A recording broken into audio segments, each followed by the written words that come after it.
ओम शांति।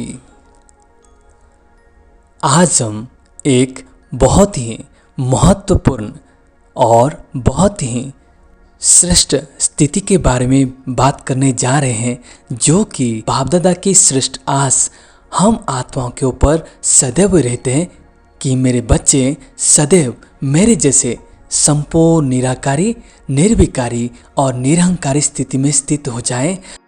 तो निराकारी, निर्विकारी और निरअहंकारी स्थिति क्या है?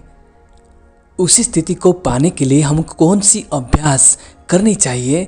चलिए उसके ऊपर बात करते हैं। ये सब महावाक्य अव्यक्त बाप दादा द्वारा दिए गए हैं, तो चलिए उन सभी मुरली का डिस्कशन करते हैं। तो बाप दादा बोल रहे हैं कि बच्चे, निराकारी स्थिति में स्थित होने के लिए पहले अपनी देह की स्मृति से न्यारा बनो। जितना देह की स्मृति से न्यारे होंगे उतना बाप के और सर्व के प्यारे होंगे, क्योंकि न्यारा अर्थात आत्मा अभिमानी। आत्मा रूप से किसी को भी देखेंगे तो रूहानी प्यार पैदा होगा, और देह भान से देखेंगे व्यक्त भाव होने के कारण अनेक भाव उत्पन्न होंगे। कभी अच्छा होगा, कभी बुरा होगा, लेकिन आत्मिक भाव में, आत्मिक दृष्टिवृत्ति में रहने से प्यारे बनेंगे, और यही रूहानी प्यार अहंकार को समाप्त कर देगा। फिर कोई भी पुराना स्वभाव संस्कार भी अपनी तरफ आकर्षित नहीं करेगा, अर्थात निर्विकारी स्थिति का भी अनुभव होगा। सिर्फ इसके लिए ही चलते फिरते बीच बीच में यह अभ्यास पक्का करो कि मैं हूँ ही आत्मा अशरीरी। बाबा बता रहे हैं कि बच्चे, अगर तुम तीनों स्टेज निराकारी, निर्विकारी और निरहंकारी स्थिति को पाना चाहते हो, तो सबसे पहले एक काम हमको करना पड़ेगा कि चलते फिरते जितना भी हो सके सभी को आत्मा रूप में देखने की प्रैक्टिस। यही आत्मा रूप में देखने की प्रैक्टिस हमको दूसरे आत्मा के प्रति जो नेगेटिविटी है, जो व्यर्थ भाव हमारे मन में उत्पन्न होता है, उसी को ऑटोमेटिक ख़त्म करने लगेगी। उसके चलते हमारी दृष्टि वृत्ति में परिवर्तन आ जाएगी, जो कि हमारे अहंकार को ख़त्म करेगी। जब हमारा अहंकार धीरे धीरे डाउन या ख़त्म होने लगता है, तब हमारी स्वभाव संस्कार में परिवर्तन आ जाती है। मतलब आत्मा को विकार चीज़ आकर्षित नहीं करती, तो आत्मा ऑटोमेटिकली निर्विकारी स्थिति को हासिल करती है। तो एक आत्मा अभिमान की स्मृति से ही, दृष्टि से ही हम तीनों स्टेजेस को हासिल कर सकते हैं, ये बाबा बता रहे हैं। फिर बाबा बोले कि बच्चे, निराकारी और निर्विकारी स्थिति में स्थित होने से ही निर्वाण स्थिति का अनुभव होता है। यही निर्विकल्प स्थिति भी है। साकार में रहते निराकार स्थिति स्मृति में रहे, इसको कहते हैं निराकार सो साकार द्वारा वाणी व कर्म में आना। असली स्वरूप निराकार है, साकार आधार है। यह आधार लेते भी निराकार स्वरूप को भूलो नहीं। जब एक बार परिचय मिल गया, स्मृति आ गई कि मैं निराकार आत्मा हूँ, तो नॉलेज की शक्ति से स्वरूप को जान लिया। जैसे शरीर का भान भुलाते भी भूलता नहीं, ऐसे ही आत्मिक स्वरूप भूल कैसे सकता। चलते फिरते कार्य करते सिर्फ यह चेक करो, निराकार सो साकार आधार से यह कार्य कर रहा हूँ, तो स्वतः ही निराकारी, निर्विकारी का व निर्विघ्न स्थिति बन जाएगी, मेहनत से छूट जाएंगे। बाबा बता रहे कि बच्चे, जब तुमको ज्ञान हासिल हो गए कि तुम एक आत्मा हो और शरीर के आधार से सारा कार्य कर रहे हो, तो जैसे शरीर भूलता नहीं है, वैसे अपने ओरिजिनल स्वरूप को तुम कैसे भूल सकते हो। तो बाबा कह रहे हैं कि बच्चे, चलते फिरते कार्य करते ये चेक करो कि निराकार से साकार रूप में आकर ये शरीर धारण करके मैं निराकार आत्मा कर्म कर रहा हूँ, तो स्वतः ही निराकारी और निर्विकारी और निर्विघ्न स्थिति में आ जाएंगे और मेहनत से छूट जाएंगे। निराकार स्वरूप की मुख्य शिक्षा का वरदान है निराकारी कर्मातीत भव, और साकार स्वरूप का विशेष वरदान है साकार समान निरंकारी और निर्विकारी भव। तो अब इन वरदानों को सदा स्मृति में रख सफलता मूर्त बनो। बालक सो मालिक हूँ, इस स्मृति से निरंकारी और निराकारी स्थिति का अनुभव करो। बालक अर्थात बच्चा बनना माना सदा के लिए माया से बचना। तो माया से बचे रहो अर्थात हम बच्चे हैं, इसी स्मृति में रहो। साकार द्वारा लास्ट में यही महावाक्य उच्चारण हुए कि निराकारी, निर्विकारी और निरंकारी भव। यह तीनों विशुद्धताएं निमित्त भाव से स्वतः आ जाएगी।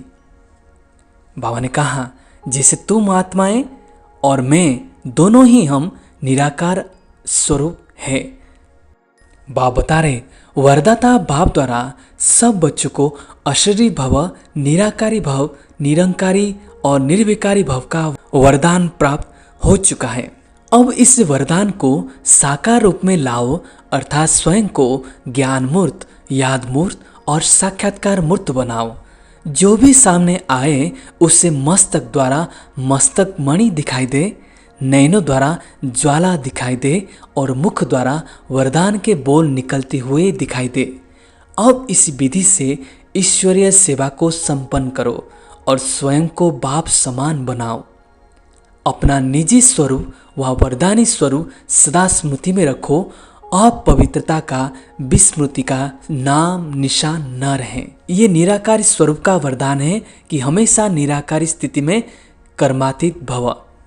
दूसरा स्वरूप हमारा ये जो ब्राह्मण स्वरूप है, ब्रह्मा बाबा का तरफ से हमको एक वरदान मिला हुआ है, वो है संपूर्ण निर्विकारी और निरंकारी भव। तो बाबा कह रहे कि तो दोनों वरदान को, निराकार स्थिति की वरदान और साकार स्वरूप का वरदान कभी भूलो मत। बालक सो मालिक बन की स्टेज में आने से ऑटोमेटिक हमारे अंदर निरंकारिता का गुण और निराकारी स्थिति का अनुभव होने लगेगा। बालक मन बच्चा, बच्चा मतलब हमेशा सब विकारों से बच के रहना, यानी माया से बच के रहना। अपना ये बच्चा स्वरूप हमेशा याद रखो तो निराकारी, निर्विकारी, निरंकारी स्थिति आ जाएगी। बाबा ने बोले कि बच्चे मैं तुमको वरदान दे दिया, ये तीनों ही वरदान, लेकिन ये तीनों ही वरदान तब आपके ऊपर फलीभूत होगी जब इस वरदान को हम प्रैक्टिकल लाइफ में जीने लगेंगे। निर्माणता सहज ही निरंकारी बना देती है। निर्माणता का बीज महानता का फल स्वतः प्राप्त कराता है। निरंकारी बनने की विशेष निशानी है निर्माणता। वृत्ति, दृष्टि, वाणी और संबंध संपर्क चारों में निर्माणता हो। अगर तीनों में है, एक में नहीं, तो भी अहंकार आने का मार्जिन है। इसलिए निर्माणता का गुण धारण कर निरंकारी और निराकारी बनो, तब अपने शुद्ध वृत्ति द्वारा रूहानी वाइब्रेशन फैलाने की सेवा कर सकेंगे। किसी के भी प्रति अगर व्यर्थ वाइब्रेशन धारण किया हुआ है तो रूहानी वाइब्रेशन नहीं फैल सकते। मन और बुद्धि को व्यर्थ से बिल्कुल फ्री करो। बाबा कह रहे हैं, बच्चे जितना तुम्हारे अंदर निर्माणता का गुण आने लगेगी उतना ही हमारे दृष्टि, वृत्ति, वाणी, संबंध संपर्क में अहंकार का मात्रा, अहंकार का मार्जिन खत्म होने लगेगा। तो जितना हो सके निर्माणता गुण को हमारे जीवन में लाना ही चाहिए, तभी जाके हम निरंकारी की स्थिति और निराकारी स्थिति में आ सकेंगे। आपकी ओरिजिनल अनादि स्टेज निराकारी है। निराकार आत्मा ने इस शरीर में प्रवेश किया है। अहंकार आने का दरवाजा एक शब्द है, मैं। तो जब यह मैं शब्द आता है तो ओरिजिनल स्वरूप सामने लाओ। मैं कौन? मैं शब्द ही उड़ाने वाला भी है, तो मैं शब्द भी नीचे ले आने वाला है। मैं कहने से ओरिजिनल निराकार स्वरूप याद आ जाए। तो निराकार व निरंकारी बनने की सहज विधि है, जब भी मैं शब्द यूज करो तो फौरन अपना निराकारी ओरिजिनल स्वरूप सामने आए। यही निरंकारी बनने का सहज साधन अपना कर देखो तो देहवान का मैंपन समाप्त हो जाएगा। मैं निराकार आत्मा हूँ, यही स्मृति ही देहवान से परे ले जाएगा। बाबा कह रहे हैं, निराकार स्थिति को पाने के लिए सबसे पहले हमको एक छोटी सी चीज़, बस उसको मोड़ना है। मैं जब शब्द हम उच्चारण कर रहे हैं तो मैं कहने से ही अपने ओरिजिनल स्वरूप निराकार आत्मिक स्वरूप में स्थित हो जाना है। जितना जितना बार हम मैं शब्द को उच्चारण करेंगे उतनी उतनी बार अपने मन में अपने आत्मिक स्वरूप को याद में लाओ, तब हम ऑटोमेटिक अपने निराकारी स्वरूप में स्थित हो जाएंगे। तभी जाके हमारा देहवान मिटता जाएगा और हम आत्मा निराकारी स्टेज को प्राप्त करेंगे और साथ साथ निरंकारी भी बनते जाएंगे। क्योंकि जहाँ देह अभिमान खत्म हो जाता है वहाँ पे निरंकारी का गुण आने लगती है, और जहाँ निरंकारी का गुण आने लगती है वहाँ पे सर्व विकार ऑटोमेटिक खत्म होके हमको निर्विकारिता स्टेज मिल जाती है। निराकारी स्थिति नेचुरल और नेचर तब बनेगी जब निरंकारी बनेंगे।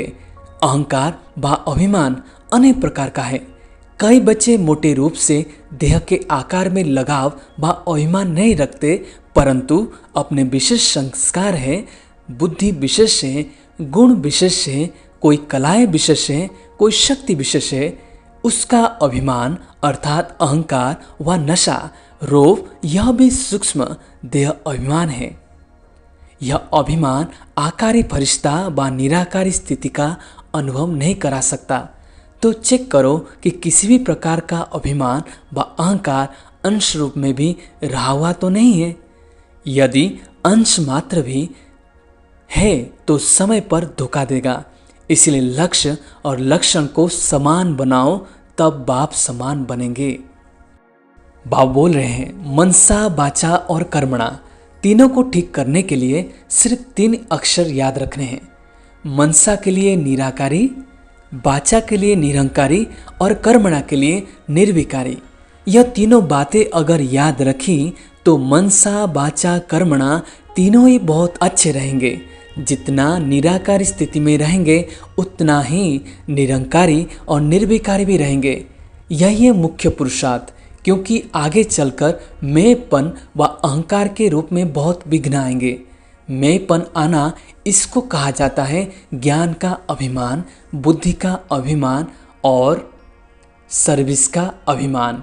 इससे समाप्त करने के लिए सदा याद रहे कि मैं निमित्त हूँ। निमित्त बनने से ही निराकारी, निरंकारी और नम्रचित निरसंकल्प अवस्था में रह सकेंगे। बाबा कह रहे हैं कि बच्चे निराकारी, निर्विकारी और निराकारी स्थिति को पाने के लिए तुमको तीनों अपने सूक्ष्म शक्ति को ऊपर भी काम करना पड़ेगा।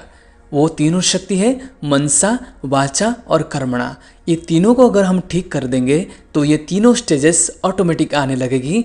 वो है कि मनसा द्वारा निराकारी स्थिति का अनुभव करना है, वाचा द्वारा निरंकारी बोल और कर्मणा द्वारा विकारों से मुक्ति का कर्म करेंगे। तो ये तीनों सूक्ष्म शक्तियों से अगर तीनों चीज़ें याद रहकर कर्म करने लगेंगे तो ऑटोमेटिक ये तीनों स्वरूप की तीनों स्थिति हमको आने लगेगी। मनसा द्वारा निराकारी बनेंगे, वाचा द्वारा निरंकारी बनेंगे और कर्मणा द्वारा निर्विकारी बनेंगे। तो इन महावाक्यों से बाबा ने हमको निराकारी, निर्विकारी और निरंकारी स्थिति को प्राप्त कैसे करना है उनके ऊपर जिक्र किए। तो चलिए इस तरह का अभ्यास करते हम आत्माएं अपने ओरिजिनल स्टेज के ऊपर आ जाएं। इस तरह का वीडियो देखने के लिए बगल वाले वीडियो को क्लिक करें। ओम शांति।